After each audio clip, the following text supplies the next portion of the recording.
Fala aí pessoal, Filodoxia, tudo tranquilo? Tudo beleza? Eu sou o Thiago Gribardi e você está no Filodoxia para um top 10 ou top mais dia de luta do trabalhador aqui no canal. Como é que eu nunca fiz isso antes? Simbora! E aqui você já sabe, eu já vou pedindo logo, antes que o trabalho seja ainda mais precarizado no tempo de economia digital, deixa seu like maroto, se inscreva no canal, caso ainda não tenha se inscrito. Se você estiver assistindo essa prévia em qualquer outro lugar que não o canal, passa lá para prestigiar que ajuda muito, beleza? Então agora sim, bora começar! Bom, então antes da gente propriamente começar, algumas considerações aqui. Primeiro, a questão de 19º, 8º lugar é só para fins didáticos. Eu recomendo todos os filmes aqui, talvez não com a mesma veemência ou urgência, mas recomendo todos os filmes aqui. Segundo, a lista ela leva em consideração trabalhos e profissões difíceis dentro da lógica aí do cinema e tudo mais, e também aquelas que de alguma forma denunciam também o modo de vida capitalista, a exploração, precarização do trabalho. Então a ideia aqui é de alguma maneira colocar uma palavra muito importante nessas datas comemorativas, que é a palavra luta. Dia Internacional da Mulher. Não. Dia Internacional da Luta das Mulheres. Dia Internacional do Trabalho. Não. Dia Internacional da Luta dos Trabalhadores. Essa é a perspectiva aqui. Então, sem mais delongas, bora lá começar. Mas antes, eu preciso da ajuda dele, do meu amigo celular. Sim, porque tem muito filminho, fiz uma listinha. Pera aí. Você é vergonha da profissão! Opa. Vamos começar. Até que enfim! E começando a nossa lista, eu quero iniciar por uma menção honrosa que aquece meu coração com o seu, nosso querido Robin Williams. Sim, que sofria de depressão, problemas emocionais e que acabou se suicidando e fazia filmes que vira e mexe, volta e meia, trabalhava com profissões e labutas e fazeres no sentido sempre de inspirar, indo de radialista em tempo de guerra até um terapeuta inspirador, sempre nessa lógica assim da figura junguiana, né, do velho sábio ou do palhaço triste. O Robin Williams sempre trabalhou essa nossa perspectiva de esperança, de querer acreditar. Eu fico imaginando quantos professores não se inspiraram com Sociedade dos Poetas Mortos, ou aspirantes a professores, ou quantos estudantes de psicologia, psicoterapia, terapeutas não se inspiraram com Gênio Indomável, ou aquele pai que eventualmente queria se aproximar da família e dos filhos não se inspirou a brincar um pouco mais com talvez ali a Babá Quase Perfeita, e quantos médicos talvez não tenham se inspirado ali a trabalhar de modo mais humano, mais holístico com seus pacientes através de Pat Adams, a terapia da alegria. Então assim, nada melhor do que começar com esse quentinho no coração que é Robin Williams e essa ode a profissões tão nobres como professores, médicos, terapeutas e tudo mais. Então, menção honrosa para o nosso querido Robin Williams. Bom, agora sim, em 10º lugar.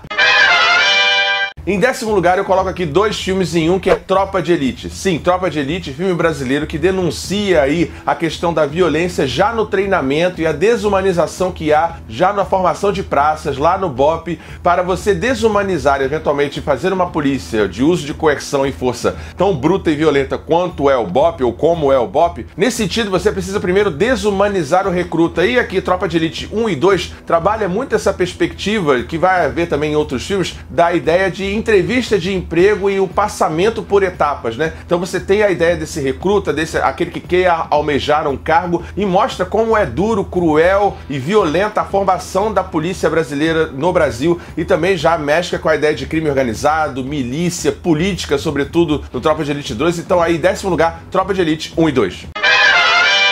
Em 9º lugar, o excelente vencedor do Oscar, Parasita. Sim, Parasita, que ele trata dessa ideia da divisão e luta de classes dentro da perspectiva da não só precarização do trabalho, como o desemprego e a falta de trabalho dentro de uma sociedade sul-coreana que se vende para o mundo como high-tech, tecnológica e, na verdade, como toda boa sociedade capitalista, tem estratificações sociais muito mais profundas do que aquelas que a gente consegue ver. Então você tem essa família de trambiqueiros que tentam se colocar ali no mercado, dar um golpe, muito por conta dessa lógica da não alocação dentro do mercado de trabalho, a precarização do trabalho, enfim, e até inclusive do modo de vida. Parasita, em 9º lugar, filmaço.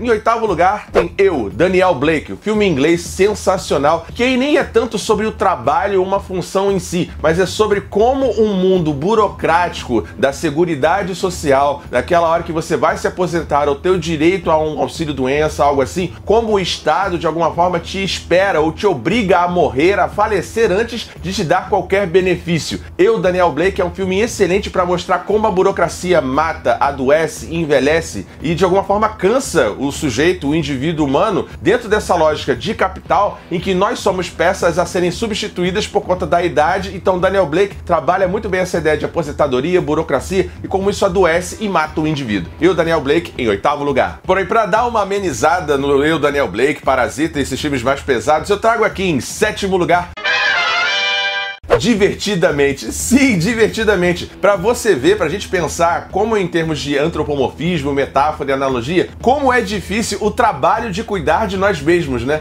O filme mostra muito bem essa ideia de sinapses, conexões neurais, a formação do cérebro, das emoções, tristeza, medo e todas essas emoções, sobretudo essas duas que eu citei anteriormente, e trabalhando a ideia de um cérebro ilustrado, digamos assim, como é difícil esse trabalho de nos manter vivos, de nos manter saudáveis, inclusive em termos até de autocuidado, terapêutico. Então, Divertidamente mostra como é difícil o trabalho de cuidarmos de nós mesmos no meio de um ambiente social, eventualmente um ambiente social em ruína, como é o caso da família da Halo, né, que tá ali em problemas de separação, mudança e tudo mais. Então aí, em 7º lugar, Divertidamente, como um trabalho muito difícil do nosso próprio cérebro de cuidar de nós mesmos.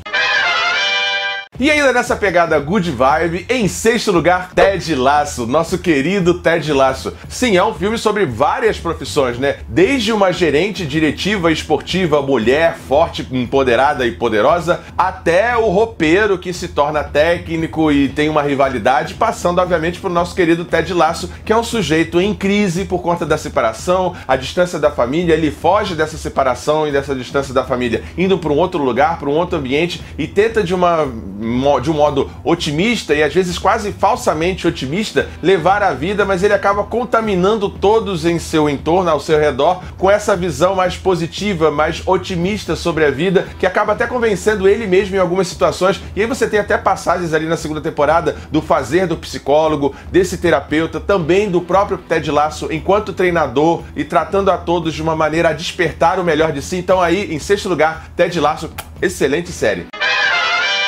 E ainda no universo das séries, em 5º lugar, a maravilhosa Ruptura, ou Severance. Tem vários vídeos aqui no canal, deem uma olhada. Ruptura é uma série sensacional que trata sobre a repetição, sobre a rotina, o emprego e como o emprego, num contexto de capital, no contexto do capitalismo, é tão cruel, tão ruim, tão alienante, que por vezes, eventualmente, seria interessante dividir o nosso cérebro, criar uma ruptura e ter um eu do trabalho e um eu da vida. Será que isso seria bom, positivo, negativo? Como as empresas, as Big Techs, se beneficiariam disso? Ruptura é uma série excelente em termos de ficção científica, dessa claustrofobia ou distopia de escritório, uma das melhores. Ruptura, crème de la crème.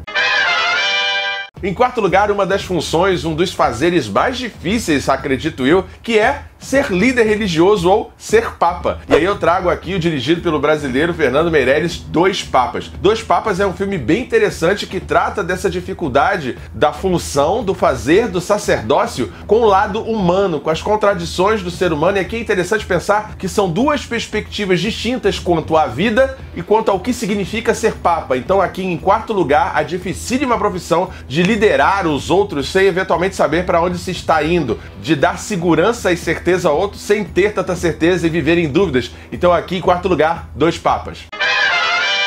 Em 3º lugar, o favorito de muita gente, A Procura da Felicidade.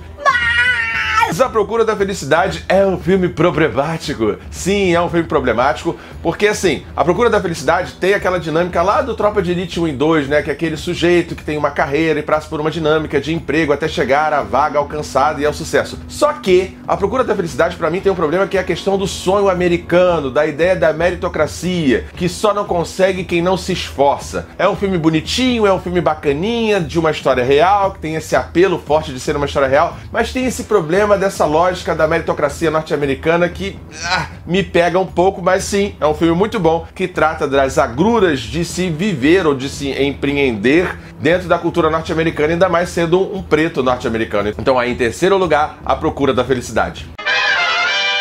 Em 2º lugar, ficou ali brigando no meu coraçãozinho, mas em 2º lugar tá um clássico do mundo do trabalho, Tempos Modernos, Charlie Chaplin. Aí não tem nem muito o que dizer. É um filme disruptivo, é um filme inaugurador dessa problemática que analisa o mundo do trabalho, da tecnologia, em perspectiva com a desumanização e a coisificação do sujeito e do funcionário. Tempos Modernos é um clássico que até hoje pode ser trabalhado em sala de aula, pode ser discutido como que esse mundo do trabalho cria também a ideia ou a dinâmica de você formar o sindicato, atos de você fortalecer uma luta de classes tão combatida hoje, por exemplo, pelas Big Techs e outros meios empresariais já não Fabrício. Então aí, em segundo lugar, o excelente histórico Tempos Modernos. E em primeiro lugar, para mim, não poderia deixar de ser Que Horas Ela Volta. Que Horas Ela Volta trata muito do Brasil profundo, desse lugar do feminino, desse feminino pardo, preto, da empregada doméstica, da dinâmica de casa grande, da senzala, desse lugar da amiga auxiliar da família. Fulana é quase minha parente, mas ao mesmo tempo ela jamais se permite entrar na piscina ou na vida propriamente dita dessa família. É uma falsa gentileza. Então assim, A Que Horas Ela Volta é um filme excelente, excepcional, que machuca de modo agudo e mostra pra gente, seja como a gente tratou as nossas empregadas, as nossas auxiliares ao longo da vida, ou como a gente, como filho daquelas funcionárias do lar, como que era a nossa vida e essa dinâmica da casa grande da senzala. Olha, o filme excelente, vale muito a pena. Então aqui em primeiríssimo lugar, A Que Horas Ela Volta, com a maravilhosa atuação da Regina Casé, ó, creme de la creme. Bom, e pra fechar aqui, agora sim, no lugar devido, que é no finalzinho do vídeo, as menções honrosas. Editor, vai colocando aí pra mim, por favor. Primeira menção honrosa ao jovem Karl Marx. O jovem Karl Marx vai discutir justamente a formação desse manifesto comunista, como Karl Marx dialoga com Hegel em perspectiva materialista, contradizendo ou contrariando a ideia idealista de Hegel, o surgimento junto com Engels do manifesto comunista. Aqui então menção honrosa para o jovem Karl Marx. Outra menção honrosa, Clube da Luta, que trata desse mundo, desse trabalho parecido com o que tem lá em Ruptura, anos 2000, o não sentido da vida, o bug do milênio e como você pode criar parafuso ou cair em parafuso de ansiedade, depressão, burnout. Clube da Luta, excelente filme também sobre essa questão do mundo do trabalho e os adoecimentos que esse mundo do trabalho pode causar na gente aqui. Outro filme também aí já brasileiro voltando, Eles Não Usam Black Tie, filmaço sobre a luta sindical ali da década de 70 e 80 no Brasil, essa perspectiva ali do ABC paulista e de como os sindicatos se formam e a ideia de luta de classes. Olha, excelente filme, Eles Não Usam Black Tie, também creme de la creme. E pra fechar aqui, Central do Brasil, e esse fazer de uma professora frustrada que fica lá na Central do Brasil escrevendo cartas, um filme injustiçado no Oscar com a nossa grande e maravilhosa Fernanda Montenegro, que trata desse fazer do professor, desse fazer das letras, da linguagem, como isso é importante e ao mesmo tempo é desprezado ou desvalorizado em grande parte pela nossa sociedade de modo geral, sobretudo pelos nossos governantes e tudo mais. Então aqui menção honrosa a Central do Brasil, excelente filme, um dos melhores da nova safra do cinema brasileiro. Bom, é isso, pessoal. Você tem mais algum filme sobre trabalho, sobre esse mundo aí da luta de classes e trabalho para colocar aqui nos comentários? Coloca aí. É isso, pessoal. Espero que você tenha gostado dessa lista. Não esquece de deixar seu like, se inscrever no canal caso ainda não tenha se inscrito e até a próxima, pessoal. Tchau, tchau. Valeu. Lembre-se, tenha consciência de classe, hein? Consciência de classe. Ajude o Filodoxia a continuar crescendo. Essa é a nossa chave Pix. Considere o clube de membros e muito obrigado por apoiar o canal. Sem você, ele não seria possível. Muito obrigado sempre.